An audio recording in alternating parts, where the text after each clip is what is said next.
armchair sportsman. За англи хэлэнд сандал дээр суудаг тамирчин гэсэн нэг тийм хэллэг байдаг. Түшлэгтэй тэгээ бас нөгөө гараа тавьж амрааж болох үз тохоогоо тавих тийм тавиуртай тийм сандалнууд байдаг. Okay, it's very comfortable to sit in. Тэгэхээр тийм зөөлөн одоо буйдан гэж хэлж болох юм байна. Тийм буйдан сандал дээр суухад айгүй тийм тогтоо бас тухтай байдаг тийм ээ. And what the armchair sportsman does, he watches sports on TV all the time. Одоо зөөлөн сандал дээр суудаг тамирчин гэдэг маань ердөө сандал дээрээ суугаад буйдан дээрээ суугаад спортын нэвтрүүлэг спорт үзээд суугаад байдаг тийм мэрэгчлийн тамирчин нэг хэлдэг юм байна. And he starts criticizing the players. Why don't they do this? Why don't they do that? Спортыг үздэг тэр хүн маань өөрөө тоглож байгаа тамирчид руу шүүмж тавиад үзээд суугаад байдаг. Шүүгчийг хүртэл шүүмжилдэг. There's only one problem with the armchair sportsman. He has never played sport in his life. Буйдан дээр суудаг тэр тамирчин маань хизээж өөрөө спортын ямар ч тоглоомоор тоглож үзээгүй хүн байдаг. And so we call him an armchair sportsman. Тэр хүнийг бид нар төвшлөгтэй сандалны шилдэг тамирчин гэж нэрлэдэг юм аа. He is an expert on sports. Тэр хүн бол спортыг сайн мэддэг. Okay. Just ask him, he'll tell you. Тэрнээс ямар нэгэн спортын талаар асуугаад үзээрэй тэр хариулах болно мэддэг. Okay, there's a similar person as well. За бас үүнтэй адил төстэй нэгэн хүн байдаг. This person is the armchair traveler.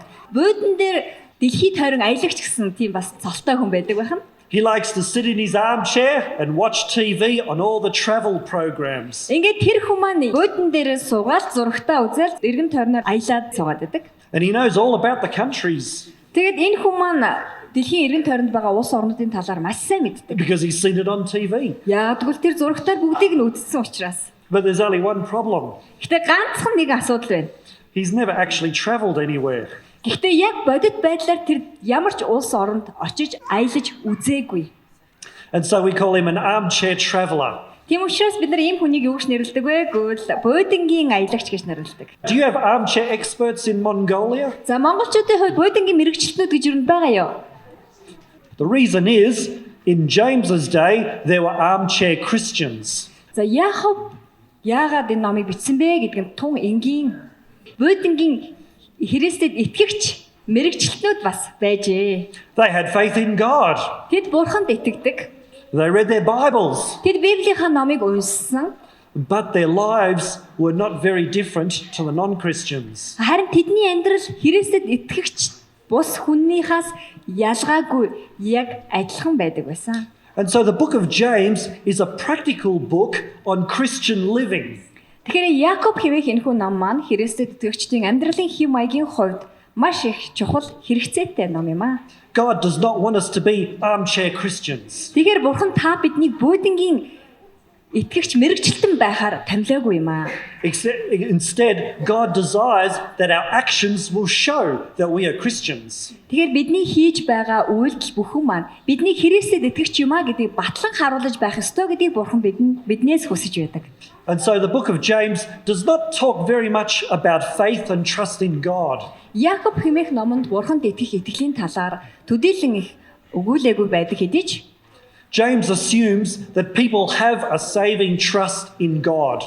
Харин хүмүүс Бурханд итгэл найдвараа тавьж байх учиртай гэдгийг нэлээд онцлон харуулсан байдаг. The book of James' major concern is, okay, you believe in God, now what? Тэгэхээр энэ номын гол өгүүлж байгаа санаа маань та нар Бурханд итгэдэг юм байна. Бурханд итгэдэг бол одоо дараа нь яах ёстой вэ гэдэг талын санааг гаргаж өгсөн юм аа. James answers the question, what does faith or trust in God look like? Тэгэхээр Бурханд итгэлтэй байна гэдэг маань хэрхэн яаж харагддаг юм бэ гэдэг асуултанд Якоб хариулсан. How can you tell if you or another person has true faith in God? Тэгэхээр та болон өөр нэгэн хүн Бурханд жихнээсээ итгэдэг бол түүний хэрхэн яаж ялган таних вэ? What will our lives look like if we are true followers of God? Жинхэнэ Бурханы дагалдагч гэдгийг юу харуулдаг юм болоо? We also say in English we have an expression and it says talk is cheap. Англи хэлнээ бас нэгэн тийм хэллэг байдаг. Энэ маань ярих бол амархан гэсэн юм үг байдаг. Anyone can talk big things, big dreams, big actions. Хинч маш том зүйлийг амлаж, маш том төлөвлөгөөний тухай ярьж, асар их тийм том зүйлийн тухай амаараа ярьж чаддаг. Okay? Talk is cheap. Тэгэхээр ярих бол тунг хялбархан. To actually do something takes time and effort. Тэгэхээр ярих нь хялбар учраас аливаа зүйлийг биелүүлэх хэрэгжүүлнэ гэдэг маань түүний үр дүн гаргана гэдэг маань тодорхой нэгэн хугацаа биднээс шаарддаг байна. And so the book of James will invite us to go beyond just faith and talk and into action. Тэгэхээр Якоб хэмээх ном дээр өгүүлж байгаа гол санаа маань аливаа зүйлийг хэлж ярихаасаа бус хийж гүйцэтгэн биелүүлэх гэдэг маань хамгийн чухал байдаг юм а. Ярихаас цаашаа илүү зүйл байдаг юм а гэдгийг л бидэнд ойлгуулахыг зорьсон ном юм а. As we study the book of James, we'll see what will our speech be like if we are Christians. Тэгэхээр Якоб хэмээх номыг унсны дараа Христэд итгэж та бидний хэл яриа ямар байх вэ гэдгийг бас энд өгүүлсэн байдаг. We'll learn how should we treat the rich and the poor as Christians. Христэд итгэж та бидний хувьд баян ба ядуу хүмүүстэй хэрхэн яаж харьцах вэ гэдгийг ч бас энэ номноо өгүүлсэн байдаг. We'll look at suffering as a Christian. Христэд итгэж та бидэнд зовлон бэрхшээл тулгардаг. It says, consider it pure joy whenever you face trials of many kinds. Ямар нэгэн сорилт бэрхшээл таны өмнө тулгархад тэрхүү өмнө чинь ирж байгаа сорилтыг та баяр хөөртэйгээр хүлээж аваа гэж хэлсэн байна. Үнэхээр сонирн байгаа биз? Yeah, so James begins by talking about the trials of life and as a Christian. Тэгэхээр Христэд итгэгч та бидний өмнө тулгардаг бэрхшээл сорилтын тухай өгүүлсээр Якоб энэхүү номоо эхэлсэн байна. Okay, but what is a trial? За тэгвэл сорилт гэж юу вэ? I'd like to suggest that a trial is any experience in life that tests our faith. Тэгэхээр сорилт гэдэг маань тэсвэр хатуужлыг төрүүлдэг юм аа. Тэсвэр хатуужлыг бий болгодог юм. It could be related to your work. За сорилт маань таны ажилтай холбоотой бас уран гарч ирж болох юм. Maybe in your workplace there are people who are not sympathetic to Christians. Таны хамт ажилладаг хүмүүс Христэд итгэгчдийг төдийлөн таашаадгүй байж бас болох юм аа. And maybe they make life difficult for you. Тэгээ Христэд итгэгчдээ тийм таатай ханддаггүй учраас тэдгээр хүмүүс таны өмнө бэрхшээлтэй зүйлийг тавьдагч байж болох юм. Okay, that could be a trial. Ингэвэл энэ юу вэ?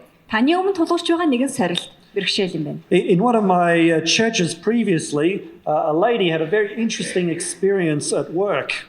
Миний өмнө удирдах байсан сүмд нэгэн гишүүн эмэгтэй байсан. Түүнд бас ажил дээр нэлээд нэг хэцүү зүйл тохиолдсон байсан. She worked for a company that sold floor tiles and wall tiles. За ингээд тэр эмэгтэй ажилдаг газар маань болохоор пилта зардаг тийм газар тэр эмэгтэй ажилдаг байсан. Шалны болон ханны пилтанууд. Okay. And they were advertising on the radio 20% off sale beginning on Monday. Ингээд даваа гарахаас эхлээд 20% одоо хямдралтай худалдаа эхлэж байна гэсэн зарлыг радиогоор тэднээ байгууллага тавьсан байжээ. Wow, I love a bargain. Ваа, би одоо юм хямдрахад их дуртай ирнэ. 20% off, great. 20% хямдралаа гэдэг маань үнэхээр гайхалтай. But what happened was there was a story behind it. За тэгвэл энэ 20% хямдралаа гэдэг энэ мэдээлэлтэй холбоотойгоор бас нэгэн зүйл тохиолдсон. The staff had to go in on Sunday to do work. Ингээд ням гарагт эдний ажлынхан өөрөөр хэлбэл энэ байгууллагын бүх ажилчид нь ажиллах учиртай болсон. What they had to do is increase the price 20%. Тэгэхээр яг хөө тэр ажлын цагуудад одоо ажиллахад 20% цалингийн одоо нэмүү өгөхөөр байсан. Then cross it out. За ингээд тэр өдрийг ажлын өдөр болгосон. And then put the 20% less price. Ингээд тэгж ажиллаулчаад олсон орлого нь нөгөө нийт дүнгээрээ тэр нэг бүрийн пилтаны үнэ нь 20% хасагдахад одоо хасагдах болж байгаа. But of course, it was exactly the same price as before. Гэхдээ энэ мань ерөнхийдөө бол юу вэ?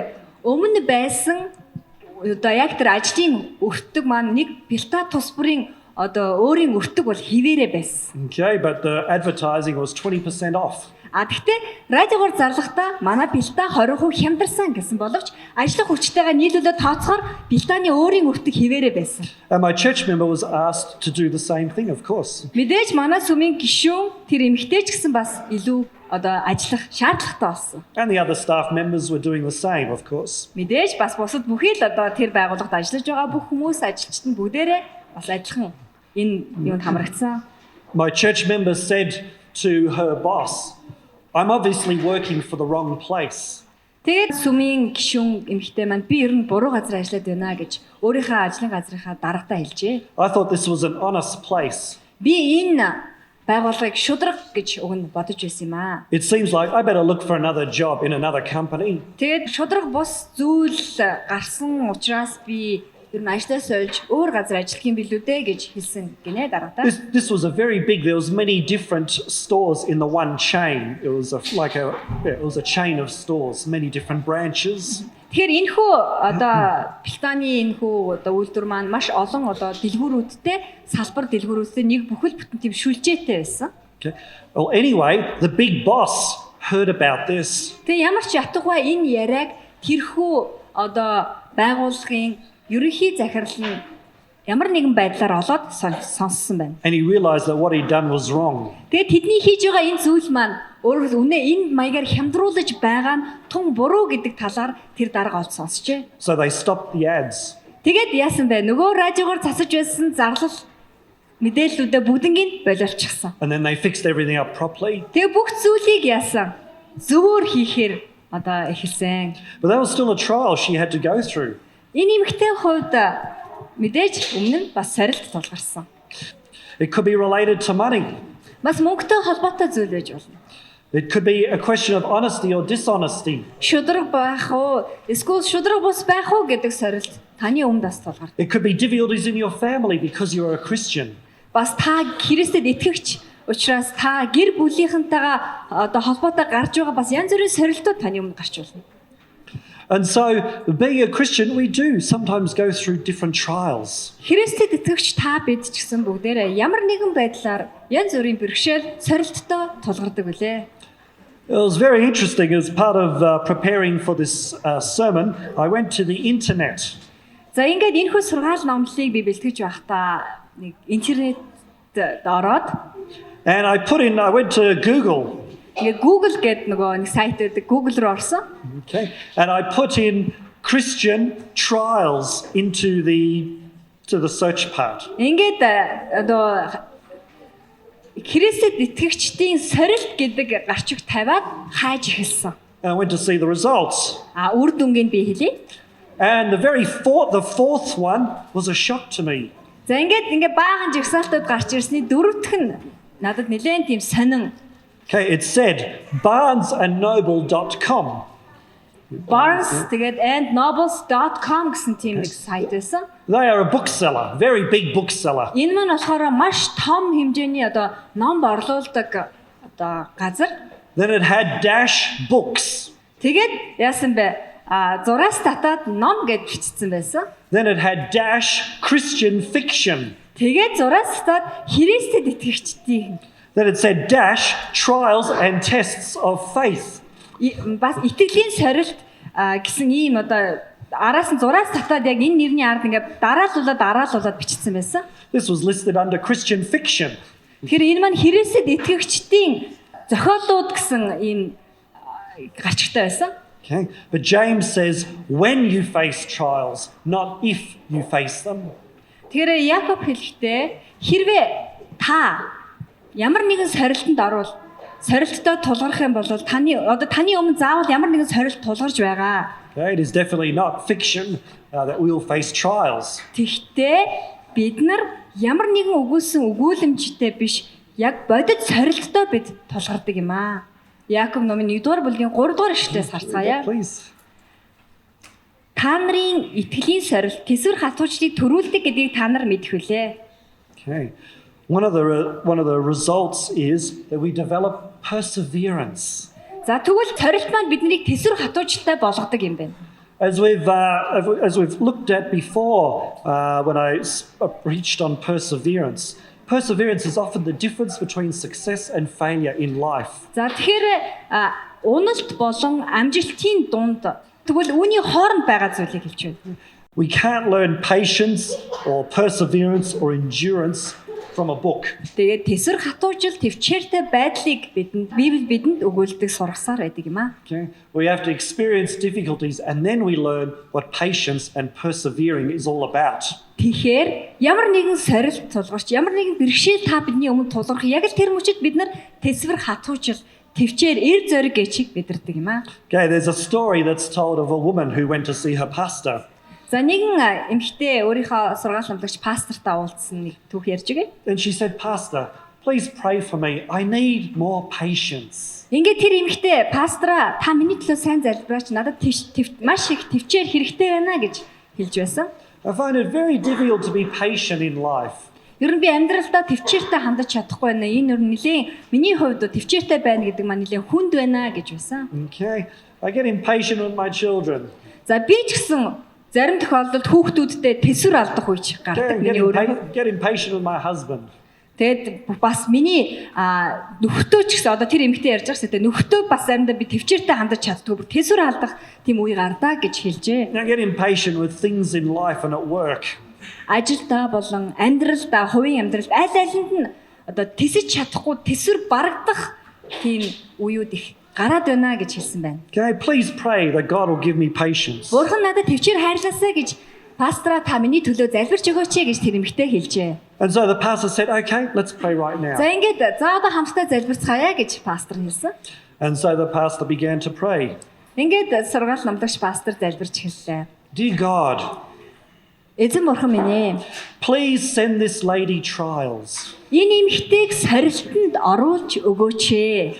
Please send her difficulties. Энэ эмэгтэйн өмнө хүнд бэрхшээлтэй зүйлийг тавьж өгөөч ээ. Please send her trouble. Түүний өмнө хэцүү бэрхшээлтэй зүйлийг өмнө нь нүүр тулгуулаач ээ. Well, this was enough for the woman. За энэ эмэгтэй хувьд бол энэ бол хангалттай байсан. And she said, "Pastor, stop. Ягаад гэвэл тэр эмэгтэй пастор одоо болооч одоо зогсооч гэж хэлсэн. I asked you to pray for patience for me." Танаас би намайг төвчээртэй байлгаж өгөөч ээ. Төвчээр Бурханаас гуйж өгөөч ээ гэж би танд хүссэн шүү дээ. And the pastor said, "That's what I'm doing." Гэтэл пастор хариуд нь тийм ээ би тэрний ч л төлөө залбирч байна шүү дээ гэж хариулж. Yeah, the Bible teaches only by going through difficulties and trusting in God we develop patience. Тэгэхээр яг л Библийн номд хэлснээр Бурханд итгэлтэй байснаар итгэлтэй байгаа итгэгч та бид ч гэсэн ямарваа нэгэн сорилтонд орж тэрхүү сорилтонд орохдоо бид нар тэсвэр хатуужлыг улам илүү мэдэрдэг юм байна гэсэн Библийн энэхүү үгийг хэлж байна. Okay. And so we need to go through these trials and difficulties to develop our character. Тэгэхээр та бид өөрсдийнхөө зан чанарыг хөгжүүлэхийн тулд улам илүү одоо сайжруулахын тулд сорилт бэрхшээлүүдтэй нүүр тулгардаг. Then it continues in verse 4 because perseverance is not the end. Тэгэхээр тэсвэр гэдэг маань бүх зүйлийг төгсгөл бас биш юм аа. Тэгэхээр 4-р ишлэлийг харцгаая. Okay, could you read verse 4? Тэсвэр хатуучлан төгс үр дүнтэй байг. Тэгвэл та нар юугаарч дутхгүй төгс бүрэн бүтэн байна. Okay.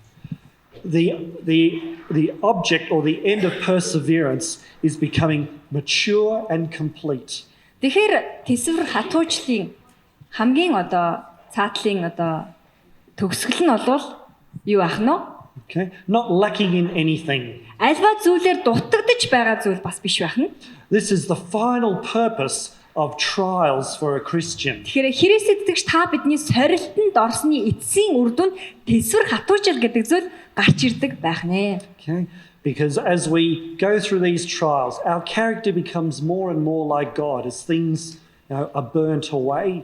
Тэгэхээр та бидний амьдралд Христ итгэгч та бидний амьдралд сорилт бэрхшээл энэ бүхэн зүйл тулгарснараа бид улам илүүхөө өөрсдийнхээ зан чанарыг хөгжүүлж бас улам илүү Христтэй ойр болдог юм аа. Okay. As a pastor, I've noticed something as I've given Bible studies and things like that to different people. Ингээд пастор хүний хувьд би олон хүмүүст одоо Библи судлалын хичээлүүд явуулж зааж байсан.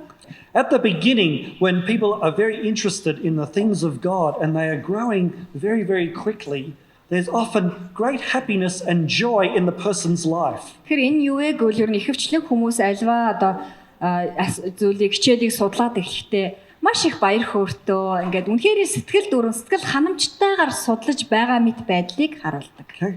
And they are often very happy about the things that they are learning in Bible study. Тэгээ Библи судлаар сурч байгаа тэрхүү зүйлүүдтэй маш их баяр хөөртэйгээр хандаж байдаг ихэвчлэн. And they're very excited about the things. Тэгээд энэхүү уншиж судлаж байгаа зүйлдээ сэтгэл нь маш их догдлож байдаг. And many good things happen in their life that God does for them. Ингээд яг л тэр цаг үед нь тэр судлаж байгаа үед нь Бурхан тэдний амьдралд бас гайхалтай зүйлийг өгч тэдний амьдралд ч гэсэн гайхамшигтай зүйлүүд тохиолдож байдаг. And as I say, not every time, but quite a Тэгээд би few танарт times. хэлсэнтэй дандаа энэ тохиолдод байдаггүй ч гэсэн ихэвчлэн Библийг судлаж байх тэр үед нь таны амьдралд ямар нэгэн өөрчлөлт орж ямар нэгэн гайхалтай зүйл тохиолдож байдаг гэсэн. And it's very good as a pastor to be studying with those sort of people. Тэгэхээр хүмүүстэй Библи судлал явуулах, Библийн хичээл заах пастор бидний хувьд бол үнэхээр бас гайхалтай сайхан нэг ажил. However, maybe after a few months or a year or something changes. Ингээд хэдэн сар ч юм уу хэсэг хугацаа жилийн дараа ямарваа нэгэн өөрчлөлт гарч болно. Sometimes troubles and things like that start in their lives. Ингээд тэдний амьдралд хүнд хэцүү зовлон, бэрхшээл, өнөөл сорилтууд гарч эхэлдэг. And these things start to test their faith a bit. Ингээд энэхүү бэрхшээл зовлон тэр хүмүүсийн итгэлийг нь сорж эхэлдэг. And they experience struggles in their life. Ингээд нөгөө хүмүүс маань амьдралдаа бас тийм эргэлзээ төөрөгдөлд орж эхэлдэг.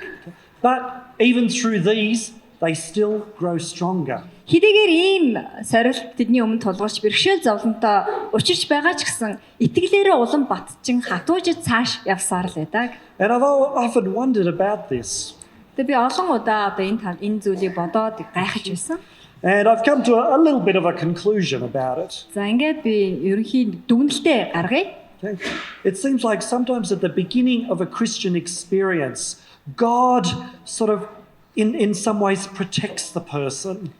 Тэгэхээр одоо миний энэхүү саяны ярьсан зүйлээ ингээд дүгнэн хэлэхэд Христэд итгэж байгаа эхний тэр үеүүдэд Бурхан тэр дөнгөж итгэж эхлэж байгаа хүнийг дандаа хамгаалаад байсан мэт тийм сэтгэл төрж болох юм. But as they grow, he sort of has less and less protection and exposes them more to maybe harsh realities in life. Гэтэл тэр Христэд итгэгч хүмүүс маань цаашаа улам илүүх итгээд ингээд цаашаа хугацаа явах тусам Бурхны хамгаалалт тэр Бурхнаас ирж байгаа тэрхүү өмнө нь байсантай адилхан хамгаалалт нь сулраад багасаад байгаа мэдрэмж бас төрөөд байдаг. But it's not for any bad reason that God does this. Үүнийг Бурхан ямарваа нэгэн муу шалтгааны улмаас танд хийж байгаа зүйл огтхон ч биш ээ. I believe he does that so that young Christian will develop real trust in God through difficult times. Тэгэхээр ямар нэгэн хүнд хэцүү бэрхшээлтэй үед дөнгөж Христэд итгэж эхлэж байгаа шинэ итгэгчдэд тохиолдож байгаа тэрхүү бэрхшээлүүдийг даван туулахад хүч, эр зоригч, төвчээр маш их хэрэгцээтэй байдаг учраас тэр үед нь эхний үед нь Бурхны хамгаалалт маш их байдаг. It produces something good. Sometimes we can't always see it, but God is working to make a beautiful picture of our lives. Тэгэхээр та бидний амьдрал биенхүү орооцолдож мушралцсан бэрхшээл сорилтын донд бүр ингээд тийм замбраагүй аимшигтай муухай зүйлийн донд байгаа мэт байж болох юм. Гэвч Бурхан түүнийг танд цэгцлээд гайхамшигтай сайхан харагддаг тийм гайхалтай амьдрал болгож чаддаг юм аа. Okay, so even if trials are not all joy as James would want us to. Тэгэхээр сорилт гэдэг маань дандаа баяр хөөр гэж бид төдийлөн таашаалтайгаар хүлээж авч чаддаггүй хэдий ч I hope we can all remember that, hey, God has a beautiful picture he wants to make with our lives. Тэр хэдийгээр бидний өмнө сорилт тулгарч байгаа ч гэсэн хэцүү зүйл тохиолдож байгаа ч гэсэн бидний амьдралыг Бурхан илүү сайхан гоё болгож чадна гэдэгт бид итгэж байхад хамгийн гол учир нь оршиж байгаа маа. And I hope and pray that will be enough to keep us persevering during those difficult times. Тэгэхээр хүнд бэр хэцүү цаг үед тэсвэр хатуужилтаа төвчээртэй байд сурнаа гэдэг бас нэгэн гайхалтай зүйлийг бид сурлаа. Okay, thank you. За анхаарал тавьсанд баярлалаа.